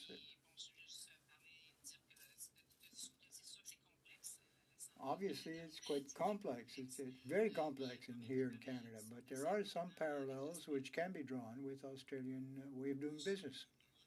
Thank you, Madame Larouche. For 2.5 minutes. We haven't spoken much, and I leave it to whomever wants to address it, but we haven't really referred to multi-organ endometriosis, and I wanted to talk and get into and hear from the witnesses about the dangers and of course how that goes undiagnosed and all the things related to that. Thank you for your question. So as you know, when endometriosis becomes severe, it can start invading into the adjacent organs. So whether it's the bladder, the bowel, or the diaphragm, or even the pelvic nerves. So the symptoms of the patients will present are slightly different depending on the organ that is injured. And surgery becomes that much more complex because if it requires that we remove part of the ureter or the bladder, then the urologist has to be involved. If it involves removing part of the bowel, then the bowel surgeon needs to be involved. And when people have recurrent pneumothoraces, so airs that goes inside the chest because of endometriosis going into the diaphragm and the lung, then you need a thoracic surgeon involved as well. And so hence the need for these centers that have all these people under their umbrella, which we call multidisciplinary care, to be able to tackle these diseases. So that's a huge insignificant cost if we don't address the situation Absolutely. from the get-go. And countless times do we have referrals of patients who have undergone resection of a bowel nodule thinking that it was cancer, and finally it was endometriosis, and they sent to us to treat. But again, taking care of something that was treated differently, because treating cancer is not the same as treating endometriosis. You need to have margins. You remove a much larger part of the bowel, and the symptoms improvement is not that great if you remove that nodule, but you left all of the endometriosis behind. And so this is where awareness comes in is important, but also if we have better diagnosis and we're able to realize that the endometriosis, the bowel nodule comes from there, then we're able to better treat the patient. 30 seconds if you want it. Well, I did want to ask, considering I know that you had done additional studies in Europe and your experiences from there and how they compare to Canada and what Canada can learn. I'm not sure if you can do that in the 15 seconds you have left, but... Thanks. Absolutely. I mean, I trained at a center that did a few hundred bowel surgeries a year. And in France, care has been very centralized towards centers that they call of excellence, and where they have all these multidisciplinary approach. And what's really beautiful about the process is that there's a pathway for every patient. So when they come in, they expect to have such an imaging, they expect to see the surgeon, they have the fertility specialist right next door, and for the surgery, everything is combined, and they're all in the same vicinity. So this is possible in academic centers here in Canada as well, and it's a model that we can definitely reproduce and that we have with the opening of our center. So we're very happy about that. We're not the only ones in Canada. Many people here have done an excellent job as well. But I do think that all of these are attainable goals as long as the government sees the importance of investing in this. And I think we had alluded to, provincial and federal having different roles in all of this. But I think if the provincial sees the importance, then the province will necessarily follow. Thank you, Dr. Nguyen. Next, Ms. Vecchio, please, for 5 minutes. Thank you very much. And I just want to build off where Lindsay had started. And thank you very much for all of the incredible work that you've done. Dr. Nguyen, looking at this, you are also a co-author of something called Bowel Surgery for Endometriosis. And so I assume that this is where we start talking about the adjacent organs that are being impacted. So from what we've heard then is the delay in diagnosis can create a lot of other issues. So if you could provide for me some timelines. So we know that we started this conversation an hour and a half ago where, there's 6 months to be seen, a year for surgery. There's all of these things. So the time frame is very, very difficult. When would we start seeing the adjacent organs being impacted by endometriosis? And when we talk of 1 in 10 women having endometriosis, what are those statistics when it comes to secondary organs? And so it's hard to know because many women with endometriosis are asymptomatic, and that even means that people who have horrible disease that when we enter the pelvis, they have stage 4 endometriosis. They may be asymptomatic. They may have no symptoms. That being said, if we look at studies, probably 15 to 20% of endometriosis are more severe, so stage 3 to 4. And amongst those people, it's hard to say when they first developed the severity of the disease, because often we catch them when they are already severe or when they're superficial. But we don't have enough data to follow and see what is the timeline that it takes for someone with superficial endometriosis to develop something more severe. Every person is different. Endometriosis in some women recur very quickly after surgery versus other people don't. And I think all of this points toward the need to have more research, more funding toward research so that we can elucidate these answers and give better care for patients. We've all spoken a lot about pelvic pain today. As a woman, I'm sure many of us in this room have had what we would see as cramps and, those muscular cramps. But when you talk about this pelvic pain, is it similar to the cramping that one would get during a period or a severity of that type of cramping? What would the difference, or how would somebody know the difference between a pelvic pain and a 5-day pain during their period? And that's also a very good question because everybody feels pain differently. And depending on where the endometriosis occurs, if it affects the nerves, then it can cause different pain as well. But what I can say is when somebody doesn't respond to anti-inflammatories, such as Advil plus Tylenol, and the first line is the birth control, and with both of those, they continue to have debilitating pain, this is when they need to be investigated further with imaging and to see a specialist. Dr. Jolie, I want to move over to you because I want to talk about menopause and the early menopause that endometriosis can cause. Menopause usually is in that 50 range. When would you start seeing women who have endometriosis start going into an early menopause? Are we talking 35, 40? What age group? Premature menopause is defined as menopause that occurs before age 40. So we know that, and 40 to 50 is the perimenopausal range. Most of the patients with endometriosis that enter into menopause have to have ablative surgery, which means having a hysterectomy, their ovaries out, and if they're lucky, any endometriosis is completely removed. So that is not so difficult to treat because you can put this patient on low-dose estrogen to prevent the ravages that can occur that I talked about with regards to cardiovascular disease, stroke, and osteoporosis, etc. And when somebody is in menopause because they've had severe endometriosis and have had surgery, which is a surgical menopause, that can occur anytime. And these wonderful surgeons can tell you once in a while they have to do it between age 20 and 30. Hopefully not very often because we're getting better and better, but certainly in the olden days it was more common. So we are making ground on that. But let me just say, listening to all of this, that you must understand that endometriosis is a condition that is stimulated by estrogen.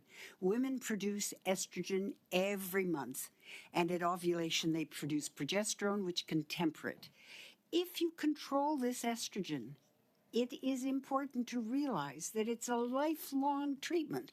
So you diagnose endometriosis as an adolescent, you treat it appropriately because you suppress the estrogen, you can make it so that the patient doesn't have any periods at all, which is quite wonderful.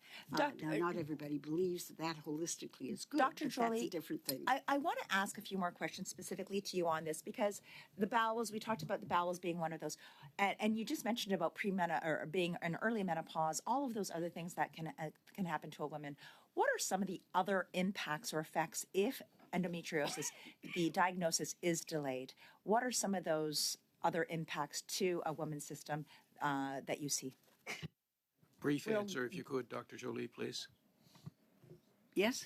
Go ahead, but keep it brief, please. Okay, try. The issue regarding cognitive function, fear, depression, anxiety, living with the fear of the pain every month and of the sequelae of that, gritting your teeth when you have sexual intercourse, not having the ability to have a comfortable bowel movement, these are pains that are very difficult. And when imprinted on that woman, can do a huge amount of damage, so that you need your psychologists, you need counselors, you need help from the holistic point of view. And if untreated, it can result in losing your uterus and your ovaries. Thank you so much, Thank you, Dr. Jolie. Ms. Sidhu, please, for 5 minutes. Thank you, Chair. Thank you, all the witnesses, for your insightful testimony.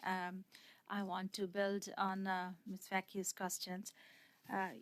According to a study published in the National Library of Medicine, anxiety disorder and depression are more frequent in women with the endometriosis than in the general population. Can you please talk about the importance of an approach with the psychotherapy or counseling? So, Dr. Jolie, you can start, and Dr. Nagan, if you can add on. Well, it must be nipped in the bud so that you have, with the early diagnosis, that support system from an empathetic, kind physician that understands and doesn't normalize, oh, there, that's what women have to have. So go and get pregnant and that will take care of everything. This is not the answer. You need the support in the home. You need the parents, the significant other, to be part of this whole treatment, and with timely referral to an appropriate counselor, psychologist, or possibly even a psychiatrist, because we certainly have seen women have severe effects and take their life. So, and there's data to support this. So you bring up something that's very important, and it's the whole approach, because that woman isn't going to be going right now to the big center. She needs her family doctor to support her, the specialist to support her, and she needs to be able to reach out to the other community members to know that they are all looking after her. Yes, thank you for bringing up mental health as one of the big concerns, because it is, and it's underrepresented, treated. In our center, we tried to have physiotherapists come on board with us as well, and we had several back and forth discussions because they were all very interested in the subject and they wanted to help. And the first question they asked us was, "Do you have funding?" And for us, we managed to get funding actually through generous patient donations and through the foundation, and through that we were able to fund a nurse navigator role for us. And then the next steps, we have several things that we have under the budget, but psychotherapist was definitely one of them. In Quebec, and I think in most of Canada, psychotherapy is not covered, and so you need to pay privately approximately $150 to $200 per session. And so while this is, I don't think, an elective thing, I really do think it's mandatory and essential. And so again, it comes down to how do we are now able to recognize these, and we know that this is important, but how do we get the funding to be able to help these women get help for their mental health? Cito, I think Ms. Wall wants in on this discussion. Yeah. Ms. Wall, please.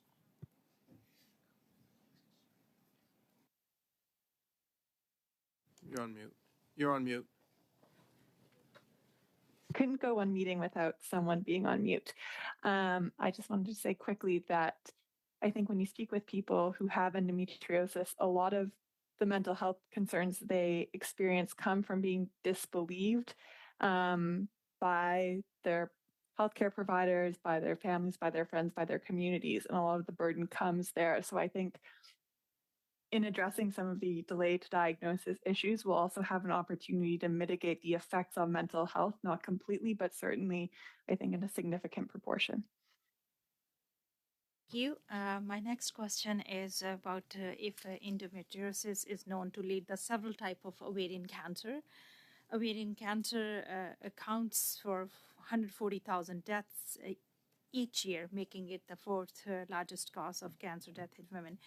How can we enhance public awareness about endometriosis to ensure the early recognition of the symptoms so we can save lives? And then we heard the $2.5 billion cost. It's a lot of burden on the healthcare system. And Dr. Nagan, we can start with. Important of ovarian cancer that is increased in women with endometriosis, anywhere between 1.5 to 2 times the relative risk of having cancer. And so it comes down again to the importance of imaging and be able to recognize, because the first signs are typically seen on imaging, and to be able to have the resources to follow these patients over time and make sure that cancer doesn't develop. Thank you, Ms. Sidhu. Next, Ms. Roberts, please, for 5 minutes. Oh, thank you, Mr. Chair. So I have a question, and I'm not sure if anyone has the answer for it. How many pelvic floor physiotherapists are there? And if so, how well trained are they? I'm not sure of the number. I can tell you Go ahead, please. I was going to say in Calgary, we have about 40. And to my knowledge, there isn't a qualifying certificate to call yourself a pelvic floor physiotherapist. But we do have a large number here. I think in British Columbia, we're probably unique in Canada having probably the most pelvic physiotherapists. And there is, as far as our physiotherapist tells us, there is a certificate that she had to do to get that designation, though some may choose to call themselves that without the designation, without the certificate, because there's no governance of that, I believe. So, but there certainly is some extra courses that they can do to have that expertise. And I have another question, so I'm not sure who can answer it.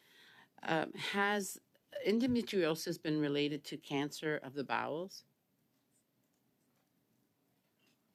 Not that I'm aware of. It's mostly ovarian or peritoneal cancer, which is sort of the lining that's near the bowels or the uterus. Okay. And so would you say that if caught early enough, that it would avoid the issue with the bowels? Most likely, as Dr. Nguyen said earlier, we don't really know the full natural history of endometriosis and the rate of change, and often we catch things late because of all the problems we've talked about for 2 hours. But definitely catching things early and intervening early can make an impact, which is why it's important to look at this. For instance, sorry, go ahead. Okay. So, for instance, some bowel lesions are small, then they can be excised in a technique that spares actually the back of the bowel. Versus once the lesion has gone to be very large, then we had to do a larger resection of the complete bowel. So 2 different techniques, one associated with half the risk of complication that you can see after. And so if you're able to pick it up when the lesion is still small, the patient undergoing a surgery can undergo a surgery that is less risky to the patient as well. So I have another question because I think, Dr. Jolie, you mentioned that 40% of people in Canada have endometriosis. No, the 40% was 40% of infertility patients. Oh, infertility. Okay, have I misunderstood. Endometriosis. Okay, so it's 1 in 10 women. 10% of women have endometriosis in Canada, looking at the total population. So, but 40% of infertility patients is quite a lot. And so is there anything to avoid the situation where women with endometriosis, is if it's curable or treatable, will they be able to have children? So to keep endometriosis under control, you have to look at this as a lifelong matter. And very often, and most often, you go to a gynecologist, you have your endometriosis surgery, and then you go back to your family doctor without any appropriate follow-up. And the follow-up should be, especially if there are symptoms, that there is some treatment. And the treatment can be as simple as an intrauterine device, a Mirena, or can be, now you don't get pregnant with this, but between pregnancies, you are hopefully between pregnancies, you are maintaining a milieu for the endometriosis, which is suppressing estrogen. The same thing can be done with the low-dose birth control pill. So these are both easily obtainable. If the endometriosis is more severe, then you have to bring up the bigger guns, and funding is a problem with that. So you need to have an understanding that endometriosis can rear its head any time before the menopause. So you need to follow that patient. You need, in this case, to do a pelvic examination because that is the easiest. And the pelvic examination includes a rectovaginal examination because that's where endometriosis flourishes in nodules which cause pain. So there is a follow-up procedure to endometriosis, and unfortunately, in the countries that we mentioned, it's not perfect either, because it's not a one-stop thing. It is something that goes on until your periods stop. Thank you. Thank you. I'm sorry, that's your time. The last round of questions for this panel will come from New Brunswick, Fredericton or Oromocto. Ms. Atwin, please, for 5 minutes. Well, thank you very much, Mr. Chair, and thank you to our witnesses for being with us this evening. So I was at a different committee and I just popped on for the second half of this, but my goodness, I've learned a lot just in this short period of time. And I think that speaks to just how important the awareness piece is, that there really is, such a lack of awareness in general in Canada about this. I'm struck by the first time I actually ever was introduced to the concept or to the issue of endometriosis. And it was a friend of my family, a Mi'kmaq woman, and from here in New Brunswick. And it was her journey in finally, receiving an endometriosis diagnosis after years of sort of that denial that we talked about. I'm thinking particularly around the mental health impacts of not being believed. And then, of course, adding to that the layer of being a Mi'kmaq woman. And so I'm thinking, if any of our witnesses this evening would like to address this topic about how we need to look at this issue as well, as far as, with the lens of intersectionality, of understanding some of the systemic barriers of discrimination that are within our healthcare system, and just how much harder it would be for Indigenous women in particular, racialized women, to actually receive this diagnosis. So anyone and everyone who'd like to comment on that, please. We need data. We need to know what is the incidence of endometriosis in our in the areas where we have not looked. And this includes even the United States looking at their Indigenous populations. So once we get that data, and this could be commissioned by the federal government to look at that and what the impact is for women of Aboriginal status, for women who have an increased risk, if you wish, of endometriosis. Black women have that, and there certainly needs to be some idea of what the incidence is. Ms. Wall has got her hand up there. Ms. Atwin, go ahead, Ms. Wall. Thank you, Mr. Chair. I think just to say, something we hear from people with endometriosis is that the very first step is to believe them when they say that they're in pain. And we know that people from different underserved groups are believed less commonly in the healthcare system. So we know, for example, Black women talk about, the narrative of a strong Black woman. They feel pain differently. They don't feel pain.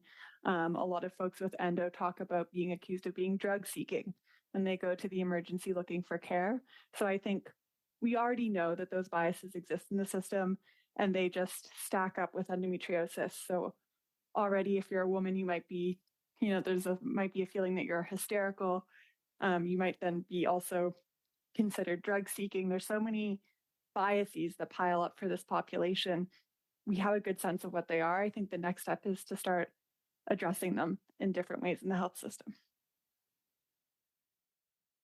Excellent. Thank you very much. If any other witness would like to add on to that, please feel free to do that. But certainly have another question as well. Okay. So Dr. Matatal is applauding, Sure. but I'm not sure if that means that she wants in. No, I was just impressed with Ms. Wall's comment. Thank you.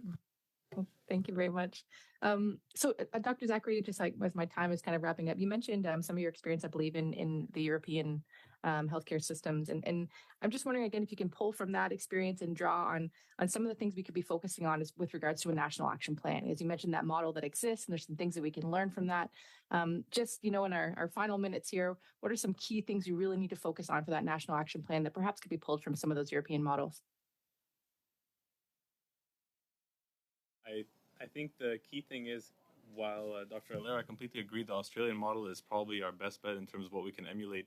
The first step would be to bring together a working group of people who have a vested interest, who have expertise, to have patient advocates on board to help us identify their priorities as well.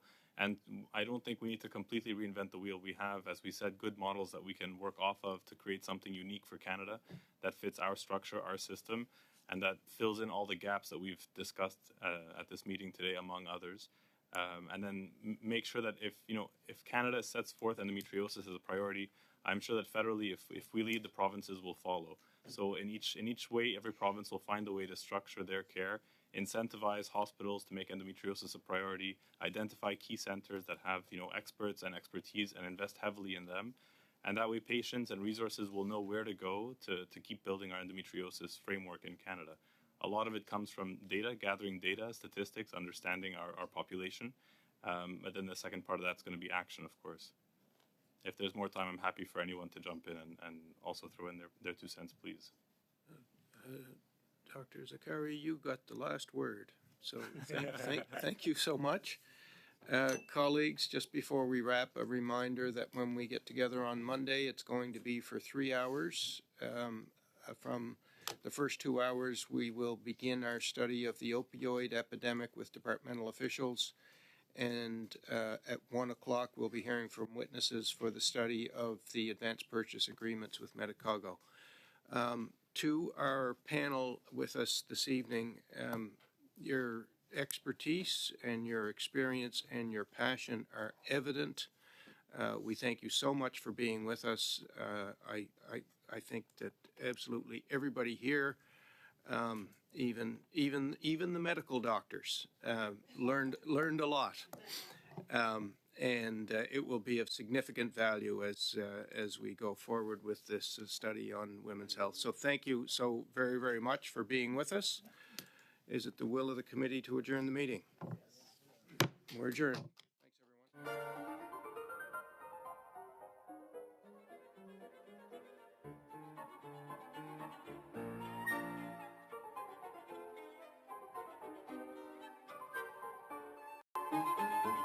Thanks, everyone.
you.